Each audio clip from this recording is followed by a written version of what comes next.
దేవునికి మహిమ కలుగును గాక. ప్రభు పేరట మీ అందరికి వందనాలు, శుభాలు. మరణాత.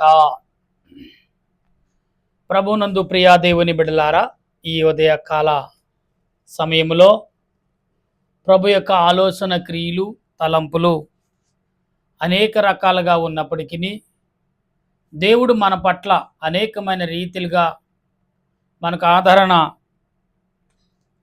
ఇస్తున్నారనేది గ్రహించాలి.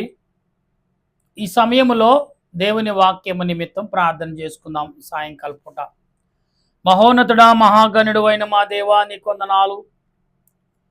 ఈ సాయంకాల సమయంలో నీ లేఖమును బట్టి ప్రభా, నీ వాక్యమును బట్టి నీ బిడ్డలుగా మేము ప్రార్థిస్తుండగా మా ప్రార్థన ఆలకించుము దేవా. అంగీకరించి, నడిపించి, బలపరిచి, దీవించి, ఆదరించి, ఆయత్తపరచమని, నీ సన్నిధి మాకు తోడుగా ఉంచమని, నీ ఆలోచనతో మమ్మల్ని సిద్ధపరచమని, నీ వాక్యముతో కట్టమని వినిచున్న నీ బిడ్డలందరికీ నీ ఆత్మ తలంపులను బోధించిన నాకు నీ ఆత్మశక్తిని అందించి బలపరిచి మహిమ పొందమని క్రీస్తు నామమున అడిగి ప్రార్థిస్తున్నాను పరమ తండ్రి, ఆమేన్. తండ్రి అయిన దేవుని సహాయము సదా తోడైండును గాక, ఆమేన్. ప్రభునందు ప్రియా దేవుని బిడ్డలారా, ఈ యొక్క సాయంకాల శుభాలు మీ అందరకు తెలియపరుస్తున్నాను. అద్భుతమైన కార్యములు, అద్భుతములు, యేసుక్రీస్తు చేసే అద్భుతములు అంతు చిక్కనవి, అవి ఎంతకనూ మనం మరవలేనివి. ఇక్కడ మరి చదువుతున్నప్పుడు ప్రియులారా, వాక్య గ్రంథములో అనేక రకాలుగా ఉన్నప్పటికీ దేవుడు మాట్లాడుచున్న ఈ మాటలు ఇక్కడ, ఇదిగో కుష్ఠరోగి వచ్చి ఆయనకు మ్రొక్కి, ప్రభువా నీకిష్టమైతే నన్ను శుద్ధునిగా చేయగలవని అందుకు ఆయన చేయి చాయి. చూడండి, ఎందుకు అనగా, దేవా యేసయ్యా నీ చిత్తమైతే నన్ను శుద్ధిని చేయమని దేవుని చిత్తానికి అప్పగించాడు. ఈరోజు ప్రియులారా, మనము దేవుని చిత్తానికి ఏమాత్రం ఎప్పుడైనా లోబడ్డామా? ఆలోచించండి ఒకసారి. దేవుని ఆలోచనకు ఎంతవరకు లోబడ్డాం? దేవుని చిత్తానికి ఎంతవరకు మనం ఆకర్షితులయ్యాం? దేవుని చిత్తానికి ఎంతగా మనము ఆలోచనగా ఉన్నాం అనేది లేఖనం చెప్తుంది. నా ప్రియమైన దేవుని బిడ్డలారా, యేసుక్రీస్తు యొక్క దివ్య ఆశీర్వాదము అన్ని వేళలా మనకు కలిగినప్పటికీ, ఆయన మాటలు, ఆయన వాక్యం, ఆయన తలంపులు అనేక రకాలుగా ఉన్నప్పటికీ దేవుడు తన ఆలోచన క్రియలను చూపుచున్న వారై ఉన్నారనేది మనం గమనించాలి. విధేయత, బాధ్యత మనము కలిగిన వారిగా దేవుని ఎడల వచ్చినప్పుడు, దేవా నీ చిత్తం అయితే, దేవుని చిత్తానికి లోబడి ఎప్పుడైనా మనం మాట్లాడామా? దేవుని చిత్తానికి ఎప్పుడైనా మనం ఆలోచించామా? ఇక్కడ అంటున్నాడు చూడండి, నీవుని శుద్ధురు కమ్మని చెప్పగా తక్షణమే వాడు కుష్ఠరోగ శుద్ధి ఆయను. అప్పుడు యేసు, ఎవరితోనూ ఏమీ చెప్పక సుమి, కానీ నీవు వెళ్ళి సాక్షార్థమై నీ దేహమును యాజకుని కనపరుచుకుని మోసే నియమించిన కానుకను సమర్పించని. దేవుడు అద్భుతమైన కార్యము చేసినప్పుడు ఇక్కడ ఏమన్నారు యేసు ప్రభు? మోసే ధర్మశాస్త్రం ద్వారా చూపించిన కానుకను దేవుని సన్నిధికి సమర్పించుము. యాజకుడు కనపరుచుకో. యాజకుడు కనపరుచుకున్నప్పుడు యాజకుడు చేయవలసిన పని ధర్మమైన రీతిలో ప్రార్థన చేస్తాడు అనే విషయాన్ని ఇక్కడ మాట్లాడుతున్న విషయం చూస్తున్నాం. అయితే మార్కు సువార్తలో మనం చదువుతున్నప్పుడు ప్రియులారా, ఈ మొదటి అధ్యాయంలో ప్రభు మాట్లాడుతున్న ఈ మాటలని మనం ఆలోచించినప్పుడు ఏమంటున్నారు ప్రభు అనే విషయాలు, స్వస్థత కార్యముల నిమిత్తము ఇక్కడ యోబు గారు, అంటే క్షమించండి, మార్కు గారు సెలవిచ్చిన ఈ మాటలు మొదటి అధ్యాయంలో మనం 10వ వచనం చదువుతున్నప్పుడు మార్కు సువార్త ఇక్కడ కనబడుతున్న ఈ మాటలు మనం గమనించాలి ఒకసారి. ఎందుకు అంటే ఇక్కడ మనం ఆలోచన కలిగి ఉన్నప్పుడు హిజ్కియా మనష్షేను కనెను, మనష్షే ఆమోరును కనెను, ఆమోను యోషియాను కనెను. యూదులు బబులోని కొనుపోబడి కాలములో యోషియా ఎక్కొన్యను అతని సహోదరులను కనెను. బబులోను కొనుపోడిన తర్వాత ఎక్కొన్య సైన్యులెత్తులు కనెను. ప్రియులరా, ఇక్కడ మనం గమనించాలి ఏంటంటే చాలా విషయాలు మనకు బైబిల్ గ్రంథంలో కనపడుతున్నాయి. ఇక్కడ ఇక్కడ అనేకమైన విషయాలు మనకి ఆదరణ కలుగజేస్తున్నది. దేవుడు ఎందుకు ఈ మాటను మనకు అనుగ్రహిస్తున్నాడు? దేవుడి కార్యములు అనేకమైన రీతిలుగా మనకు కనబడుతున్నాయి. అంటే యేసు ప్రభు ఏ రకమైన క్రియలను ఈ భూమి మీద మనకు చేయుచున్నారు అనే విషయాలు మనం గమనించినప్పుడు ఇక్కడ అనేకమైన తలంపులను అనేకమైన ఉద్దేశాల్లో కూడా మనకు కనబడుతున్నాయి. ఎందుకు అంటే ప్రియులారా, ఆలోచన కలిగి మనము ప్రార్థించినప్పుడు ఆ ప్రార్థన అన్ని వేళలా అనేక రకాలుగా మనకు ఆదరణ ఇచ్చేదిగా ఉన్నదని మనం గమనించాలి. ఈ యొక్క మార్కు సువార్తలోని ఇక్కడ మనం ఒకసారి గమనించినప్పుడు ప్రియులరా, యేసు ప్రభు పలుకుచున్న ఈ మాటలు ఏమని రాయబడి ఉన్నదంటే మనమందరము కూడా ఆలోచన కలిగి ప్రార్థించేవారిగా ఉండాలి.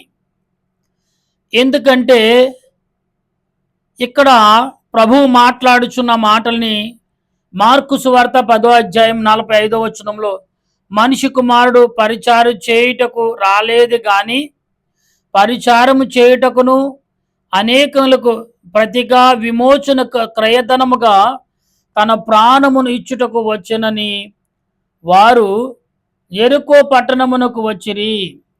అంటే ప్రియులరా, యేసు ప్రభు ఏదైతే కార్యాలను చేయటకు విశ్వాసాన్ని బట్టి ముందుకు నడిపిస్తున్నారో ఆ విశ్వాసాన్ని మనం కాపాడుకుంటూ ఉండాలి.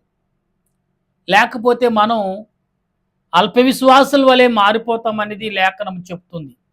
అయితే ఇక్కడ భక్తుడైన మరి లూకా గారు కూడా మాట్లాడుతున్న ఈ మాటల్ని మనం ఒకసారి ఆలోచించినప్పుడు ప్రియులరా, లూకా సువార్త 5వ అధ్యాయంలో ఈ 12వ వచనం నుండి 16వ వచనం వరకు మనం చదువుతున్నప్పుడు ఇక్కడ కొన్ని విషయాలు మనకు కనబడుతున్నాయి. చూడండి, ఇక్కడ ఏమంటున్నారంటే ప్రియులరా, ఇదిగో మనం అంటే ఇక్కడ మనం గమనించాలి ఒకసారి ఏ రకంగా దేవుడు మాట్లాడుతున్నారో గమనించండి.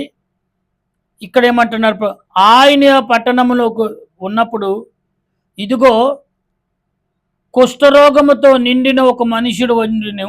వాడు యేసుని చూసి సాగిలపడి, ప్రభువా, నీకిష్టమైతే నన్ను శుద్ధినిగా చేయగలవని ఆయనని వేడుకును.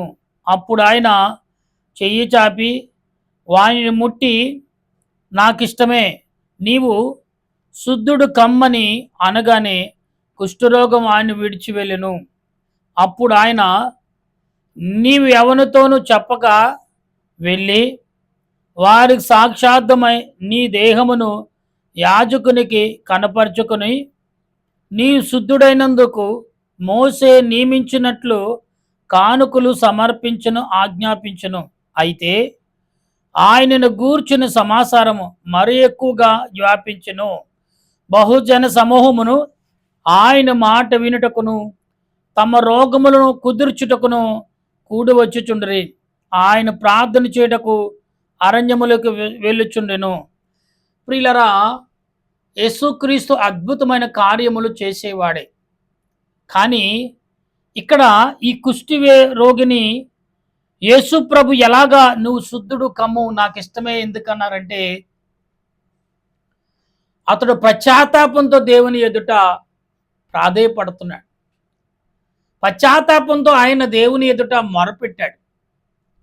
మొరాలకించే కదా దేవుడు ఏమంటే ఏం చేశాడు, నాకు ఇష్టమే నువ్వు శుద్ధుడు కమ్ము అన్న. కుష్టి వ్యాధి అంటే మనం చదువుకున్నాం కదా, ఎలీషా శిష్యుడు ఏ రకంగా కుష్టి వ్యాధి, మనం రాజుగారి కుష్టి వ్యాధి ఎలాగా అతడికి పొంది ఉన్నాడు. ఆ కుష్టి వ్యాధి కలిగిన మనుషులు భూమి మీద ఇప్పుడైతే లేరు, కానీ ఒకప్పుడు కుష్టి వ్యాధితో చాలా మంది భూమి మీద నివసించేవారు. ఎందుకంటే లెపర్స్ కాలనీ అని ఇలా కొన్ని వ్యాధులు సంబంధించిన కాలనీలు కూడా అప్పుడులో ఏర్పరిచారు. కానీ ఇప్పుడు దేవుని కృప వలన అందరూ స్వస్థత పడ్డారు. ఆరోగ్యంగా కుల మతం లేకుండా వ్యాధులు, కుష్టి వ్యాధి అనేది వచ్చేది. ఆ కుష్టి వ్యాధి ఆ మనిషి జీవించుటకు చాలా భయంకరమైన స్థితి కలిగి ఉండటకు ఉండేది.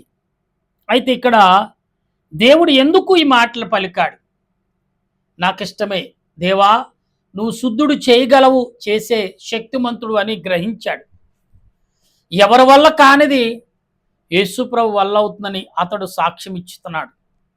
ఎవరి వల్ల కానిది, అవలేనిది ఆయనతో అవుతుందని వచ్చాడు. వచ్చిన అతని విశ్వాసాన్ని, అతని నమ్మకాన్ని దేవుడు ఎక్కడ కూడా ఒమ్ము చేయలేదు. అందుకనే మానవులకి విశ్వాసం ఉన్నది.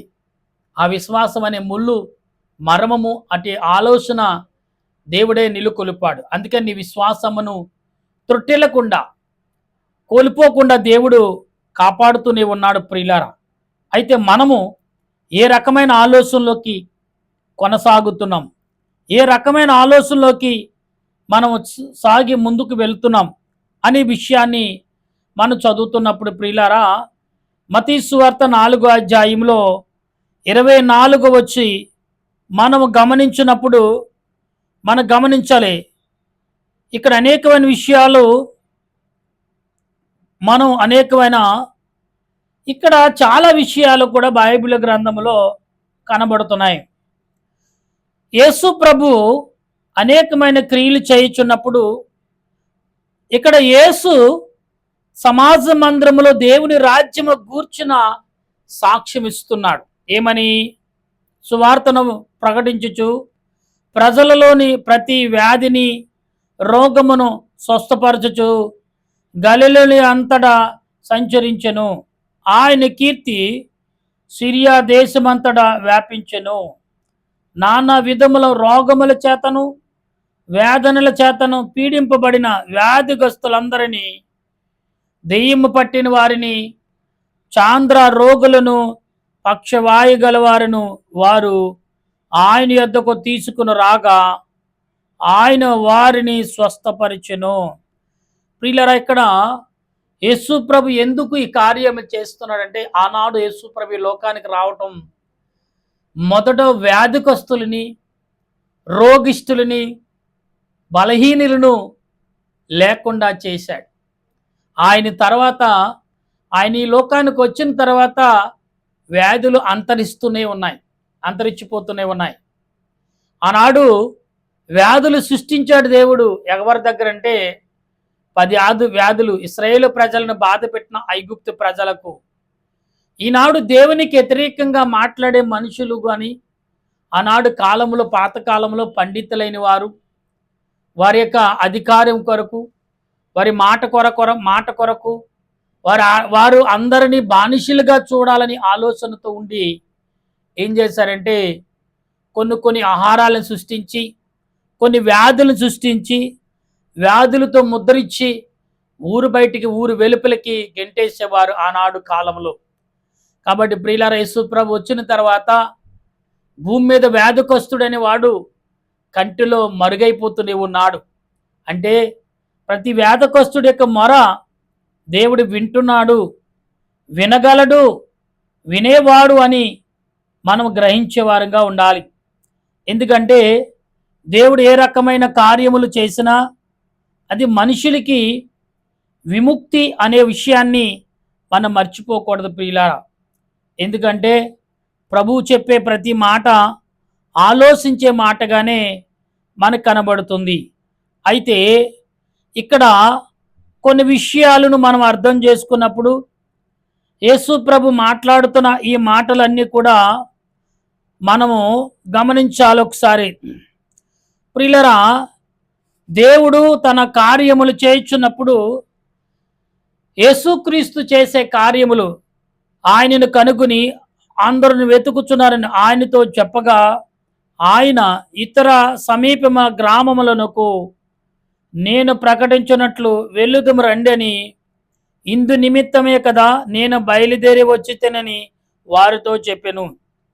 ఆయన గలిలేలో వరందంతట సమాజం మంజురములోను ప్రకటించుచు దయ్యములను వెళ్ళగొట్టుచున్నవారు ఒక కుష్ఠరోగి ఆయన యొద్దకు వచ్చి ఆయన ఎదుట మోకాలుని, నీకిష్టమైతే నన్ను శుద్ధిని చేయమని గలవని ఆయనతో చెప్పి ఆయనని వేడుకొనగా, ఆయన కనికరపడి చెయ్యి చాపి వాణ్ణి ముట్టి, నాకిష్టమే, నీవు శుద్ధుడు కమ్మని వానితో చెప్పెను.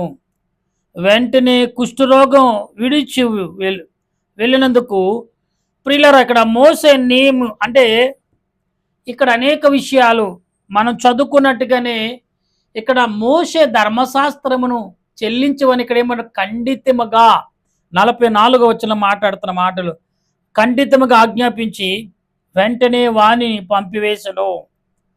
అయితే వాడు వెళ్ళి దానిని గూర్చి విస్తారముగా ప్రకటించుటకును ఆ సంగతి ప్రచురము చేయుటకును ఆరంభించును గనుక ఆయన ఇక పట్టణములో బహిరంగంగా ప్రవేశింపలేక వెలుపల అరణ్యము ప్రదేశమును విండును. నలుదిక్కుల నుండి జనులు ఆయన యొద్దకు వచ్చిన. ప్రియులారా, ఇక్కడ మనం ఒక విషయం గమనించాలి. గొప్ప కార్యములు దేవుడు ఎందుకు మనుషులకి చేస్తున్నాడు? ఎందుకు అంటే దేవుడు మనకు అనేకమైన క్రియలు ఎందుకు ఈ కార్యాలన్నీ కూడా ప్రభు ఎందుకు ఈ కార్యములు చేస్తున్నాడంటే, ఆయన రాకముందు సాతానుగాడు అనేకమైన వ్యాధుకస్తులుగాను రోగిష్ఠులుగాను సాతానుతో పీడించబడుతున్నవారు, వెలువేయబడుతున్నవారు, అంటగొట్టబడుతున్నవారు, అంటే వ్యాధుకస్తులుగా కాక ఊరు బయటకు నెట్టివేయబడిన వారిగా, అనాథులుగా అభాగ్యులుగా జీవించుచున్న వారి మధ్యకు యేసు ప్రభు వెళ్ళాడు. వెళ్ళి ఏం చేశాడు అక్కడ? ప్రియులారా, ఆయన చేసిన పని ఏంటంటే స్వస్థపరచడం. అందుకే యేసుక్రీస్తు అద్భుతమైన కార్యములు. ఎందుకు ఈ కార్యాలన్నీ యేసు ప్రభు చేయటానికి కారణం? యేసు ప్రభు చేయవలసిన అసలు అవసరం ఎందుకు వచ్చింది అంటే, యేసు ప్రభు చేసే కార్యాలన్నీ కూడా మనుషులకు అంతు చిక్కలేదండి. ఎందుకంటే ఆయన చేసే ప్రతి కార్యము కూడా మానవులకును అనేకమైన రీతిలుగా మనుషులకు విధానముగా కనబడుతూనే ఉన్నాయి.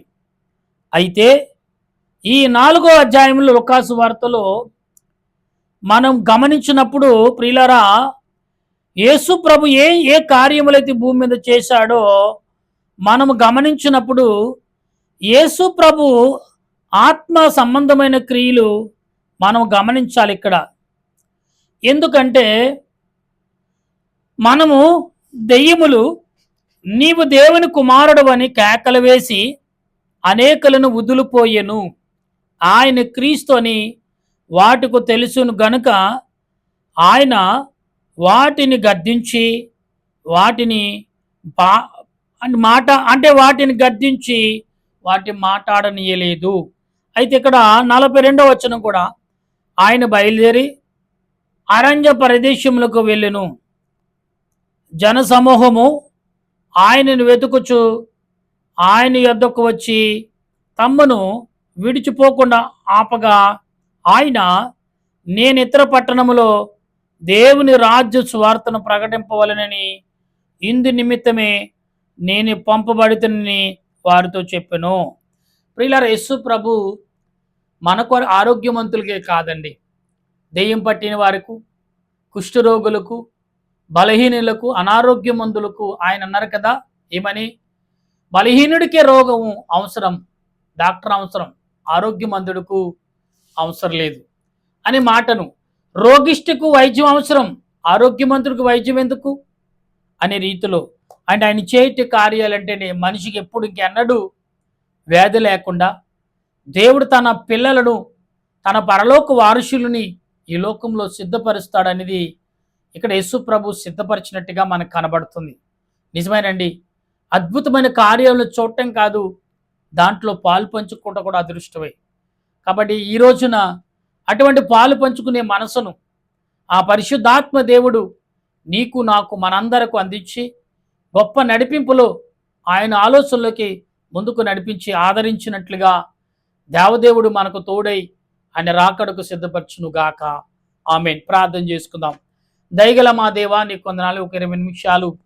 అవును ప్రభా, అద్భుతములు అనే కార్యములు నీవు అనేకలను నాయన ఇష్టపడి నాయన ఇదిగో ప్రభా, కుష్టివ్యాధి కలిగిన వాడు అయ్యా నీ చిత్తమైతే నా పాపములను నా వ్యాధులు నా పాపములను క్షమించు అన్నప్పుడు నాకు ఇష్టమే శుద్ధుడు కమ్మన్నాడు. అంటే ఆరోగ్యముతో పాటు అతని పాపములు, పైగా రెండోది ప్రభా నీవు సాక్షిగా నిలుచుకున్నావు, నిలిపించో అతనిని నాయన ఈ రీతిగా నువ్వు మాకు చూపించున్నావు. ఇదిగో పలానా కుష్టి వ్యాధి కలిగిన వాడు తన ఇష్టమైన రీతిలో దేవుని కుమారుడా నన్ను రక్షించమని డిమాండ్ చేయలేదు, మరి ఆ అధికారంతో అడగలేదు. ఇదిగో దేవుని దాసుడా, దేవుని కుమారుడా, నీ చిత్తమైతే నీకు అంగీకారమైతే నా పాపములు నా వ్యాధులు తొలగించమని కోరుకున్న మనుషులని ప్రభా మా కళ్ళ ముందు చూపించావు. నిజమే దేవా, ఈ లోకంలో మాట ద్వారా, తలంపు ద్వారా, క్రియల ద్వారా పాపములు అనేకమైన రీతిలుగా చేస్తున్నాం. నాయన ఆ పాపములన్నిటిని తొలగించుకుటకు, కడుక్కుటకు నీ చిత్తము ద్వారా, నీ చిత్తము ఎదుట, నీ ఎదుటకు వచ్చి నీ చిత్తము ద్వారా మేము శుద్ధులవుటకును మార్పు చెందుటకును నీ సహాయం మాకు అనుగ్రహించి ఈ ఉదయ కాలమంతా మా స్నేహితులు, మా బంధుమిత్రులు అనేకులు ప్రభు వారి ప్రయాణములో, వారి ఆలోచనలో, వారి తలంపుల్లో, వారి క్రియలలో తండ్రి ఎక్కడ ఎటువంటి ఇబ్బందులు, శోధన, వ్యాధ, బాధ రాకుండా కాపాడి గమ్యానికి చేర్చి నేను స్తుతించే భాగ్యము దయచేసినందుకు వందనాలు.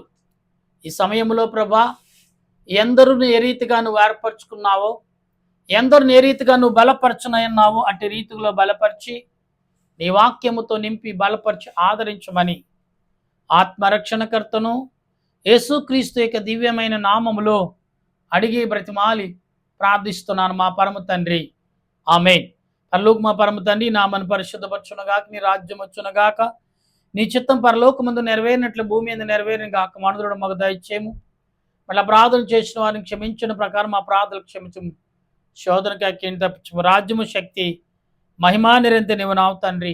ఆమేన్. ఏసురత్నమే జయం అపాధికులం, ప్రవేశరత్నమే జయం అపాధికులం, ప్రవేశ సంపూర్ణ విజయం అపాధికంతక నాశ. హల్లెలూయా, హల్లెలూయా. స్తోత్రం, స్తోత్రం. ఆమేన్, ఆమేన్. మన తండ్రి అయిన దేవుని ప్రేమ, త్రియేక దేవుని సన్నిధి, పరిశుద్ధాత్మిక ఆదరణ, సహాయం ఇప్పుడు ఎల్లప్పుడు సదా మీకు మీ బిడ్డలకు తోడుగా ఉండి ఆయన రాకడకు సిద్ధపరచును గాక. ఆమేన్, ఆమేన్, ఆమేన్. మీ అందరికి వందనాలు. మరణాతా.